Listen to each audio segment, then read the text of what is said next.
ده أنا أذكر إن أنا حكيت لكم قبل كده قصة وكان عم معمولة شريط اسمها بصمة في قبر.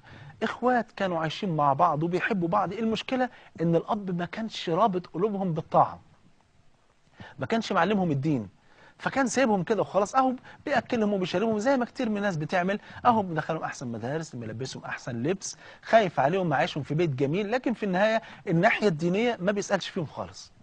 في يوم من الايام الاب ده غني جدا وعنده عمارات وعنده عزب وعنده اطيان وعنده عربيات وكان من ضمنهم عماره مميزه جدا على النيل مباشره. مات الراجل وراح الاولاد عشان يدفنوا ابوهم، فلما دفنوه الابن الصغير خالص قال لهم بعد ما الاب يدفن انا هنزل بس القبر اشوف الراجل التربي دفنوا على القبله ولا ما دفنوش على القبله. ونزل الولد، فلما نزل يا جماعه اتاخر تحت حوالي ربع ساعه. طب انت نزولك عشان تشوف الاب هو على القبله ولا مش على القبله ده لا يستغرق اصلا دقيقتين ولا دقيقه، ايه اللي قعدك ربع ساعه؟ فاخواته فوق قلقوا، فواحد قال انزل اشوف هو بيعمل ايه، عمال انادي عليه ما بيردش. فنزل، فكانت المفاجاه انه لما نزل لقى اخوه ميت جنب ابوه. خد بالك مش دي المفاجاه، لا ده في مفاجاه اصعب من كده.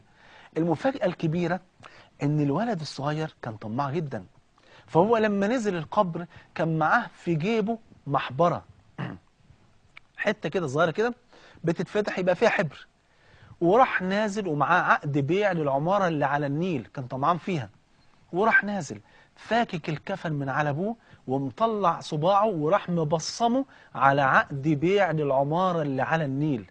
ده بعد ما مات في القبر، بدل ما يتعظ ويقول في يوم من الأيام هنام النومة اللي انت نايمها يابا ديت، خد بالك، ويتعظ ويتذكر ويتهيأ لهذا اليوم ويستعد للقاء، لا لا لا لا، كان طمعان في العمارة.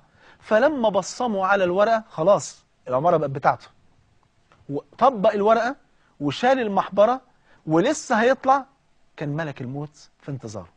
موت هنا، فمات هنا، خد العمارة، هيتحاسب عليه يوم القيامة، ممكن يخش النار بسببها، خد بالك، ورغم ذلك لم يستمتع بها.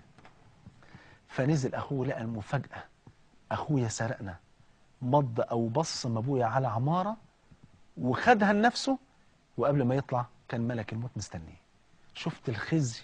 عشان كده سميت الدرس ده بصمة في قبر. تسوى ايه يا جماعة؟ تسوى ايه؟ قرايبك، رحمك، حبايبك. النبي صلى الله عليه وسلم يقول كما عند مسلم كما عند البخاري ومسلم: من أحب أن يبسط له في رزقه وينسأ له في أثره فليصل رحمه.